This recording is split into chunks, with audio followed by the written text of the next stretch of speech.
आज की वर्कशीट है वर्कशीट नंबर 13, क्लास है 10, सब्जेक्ट है साइंस और डेट है 4 अगस्त 2021।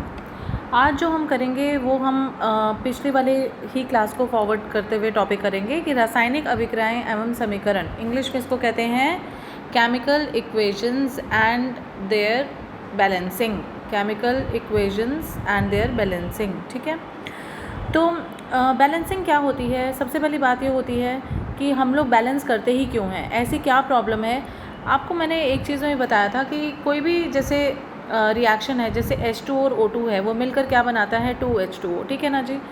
तो ये वाले जो होते हैं इनको हम अभिकारक कहते हैं, इंग्लिश में हम उनको रिएक्टेंट्स कहते हैं। ठीक है, और इनको हम उत्पाद कहते हैं और इंग्लिश में इनको प्रोडक्ट्स कहते हैं। तो ये हमने चीज़ पढ़ाई थी। हमने ये चीज़ भी पढ़ी थी कि जो नंबर ऑफ़ एटम्स होते हैं, मतलब जो इसके परमाणु के नंबर होते हैं, उनकी संख्या इसके बराबर होनी चाहिए। हम इसको इक्वेट करते हैं, बराबर करते हैं। तो हमारा पहला प्रश्न ये है कि भाई ऐसी क्या ज़रूरत पड़ी है हमें इनको इक्वेट करने की। तो इसका रीज़न है, एक होता है law of conservation of mass. Law of conservation of mass, law of conservation of mass को हिंदी में क्या कहते हैं हम? द्रव्यमान संरक्षण का नियम। द्रव्यमान संरक्षण का नियम हमें ये कहता है किसी भी रासायनिक अभिक्रिया में द्रव्यमान ना तो निर्मित होता है ना उसका विनाश होता है। ठीक है, रासायनिक अभिक्रिया के पहले एवं उसके पश्चात प्रत्येक तत्व के परमाणु की संख्या समान होनी चाहिए। मतलब परमाणु की संख्या जो यहाँ पे अभिकारकों में है और वही संख्या यहाँ पर होनी चाहिए। तो इसलिए उनको इक्वल करना हमारे लिए बहुत ज़रूरी हो जाता है। ठीक है, कि क्योंकि किसी भी रासायनिक अभिक्रिया में द्रव्यमान कैन नेवर, मतलब mass can neither be created nor be destroyed and the number of atoms in the reactants should be equal to the number of atoms in the products. मतलब जितने परमाणु जो हैं वो रिएक्टेंट में है, अभिकारकों में है, उतने ही जो हैं परमाणु वो हमारे उत्पादों में होने चाहिए। इसकी वजह से हम लोग ये समीकरण करते हैं। तो समझेंगे।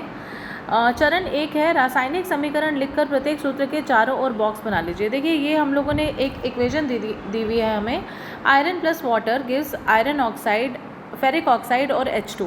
ठीक है, अब हमने क्या करा कि हमने ये देख लिया कि अभिकारकों में जैसे आयरन है, ठीक है, और 1 है, और उत्पादों में कितना है? आयरन 1 है। ठीक है, यही यहाँ पर दिया हुआ है।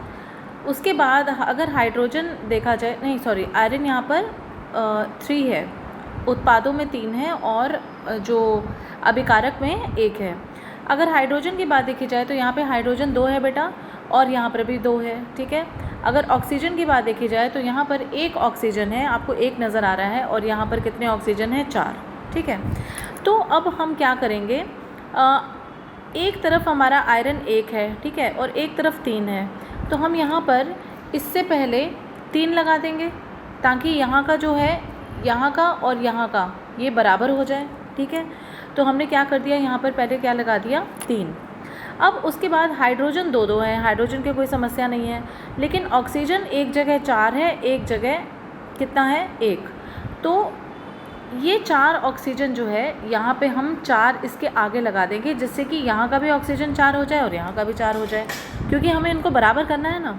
ठीक है, तो हमारे पास ये इक्वेशन आ जाएगी 3Fe प्लस 4H2O, Fe3O4 और 4H2। अगर आप इनका मैच करो, 3 आयरन इधर हैं तो 3 आयरन इधर हैं। ठीक है, 8, क्योंकि ये जो 4 पहले लिखा होता है ना, जैसे 4H2, इसका मतलब होता है 8H2, मतलब 8 हाइड्रोजन। अब जैसे कि 3Fe, सपोज 3F, अगर ये हमारे पास लिखा है, बताती हूँ एक मिनट को, जैसे कि हमारे पास ये लिखा है 4H2O, तो इसका मतलब इसमें जो हाइड्रोजन की संख्या है वो 8 है, 8 हाइड्रोजन है इसमें। ठीक है, और 4 ऑक्सीजन है। कितने ऑक्सीजन है? 4, क्योंकि जो ये 4 पहले आ रहा है वो इसके साथ भी है और इसके साथ भी है।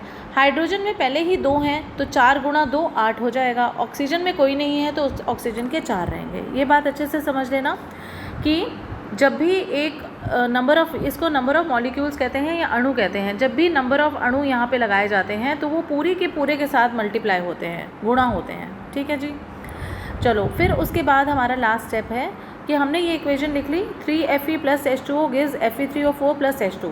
अब हमें ये लिखना है कि ये अवस्था कैसी है। देखो, जो हमारा आयरन है वो सॉलिड अवस्था में है तो उसको हम S से लिखेंगे, अगर वो द्रव्य है तो L से लिखेंगे, अगर वो गैस में है तो G लिखेंगे, अगर वो जलीय विलयन है तो AQ लिखेंगे, जिसको इंग्लिश में एक्वस सॉल्यूशन कहते हैं। ठीक है, क्या कहते हैं? एक्वस सॉल्यूशन, इसलिए उसको AQ लिखा हुआ है। तो ये हो गई हमारी बैलेंसिंग, जिसमें कि हमें अणुओं की संख्या बराबर करनी है अभिकारकों में भी और उत्पादों में भी, और ये स्टेट लिखनी है। इसको क्या कहते हैं? स्टेट, ये भी साथ में लिखनी है। क्वेश्चन आंसर्स करेंगे तो ज़्यादा अच्छे से समझ आएगा। किस नियम का ध्यान रखकर रासायनिक समीकरण संतुलित किया जाता है? तो ये हमारा आंसर आ जाएगा, ये वाला आंसर नंबर 1, द्रव्यमान संरक्षण का नियम करके ये संतुलित किया जाता है।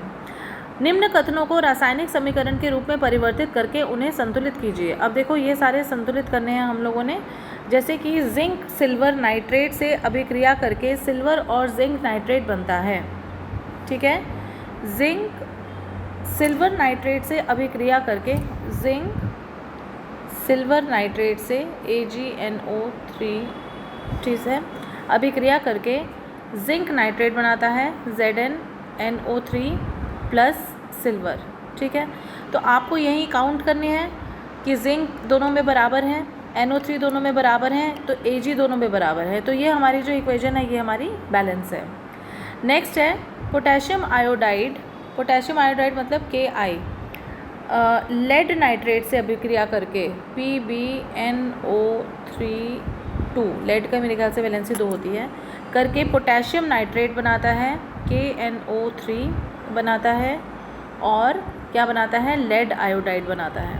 तो यही हम प्रक्रिया करेंगे। पहले हम K देख लेंगे, K यहाँ पर बराबर है, NO3 यहाँ पर 2 है, ठीक है ना, तो यहाँ पे 2 कर देंगे NO3। ठीक, और उसके बाद हमारा जो लेड है यहाँ पर 1 है और आयोडाइड 1 है, तो ये हमारी इक्वेशन बैलेंस हो गई, दोनों बराबर हो गए। नेक्स्ट है क्वेश्चन हमारा, सिल्वर क्लोराइड AgCl जो है सूर्य के प्रकाश की उपस्थिति में, सूर्य के प्रकाश की रोशनी में Ag प्लस Cl बनाता है। ठीक है, Cl2 बनाता है। अब Cl2 है तो यहाँ पे 2 आ जाएगा और यहाँ 2 आ जाएगा, तो देखेंगे ये सारे हमारे बराबर हो गए, दोनों तरफ के अभिकारक भी और उत्पाद भी। नेक्स्ट है बिना बुझा हुआ चूना जल से अभिक्रिया करके बुझा हुआ चूना बनाता है।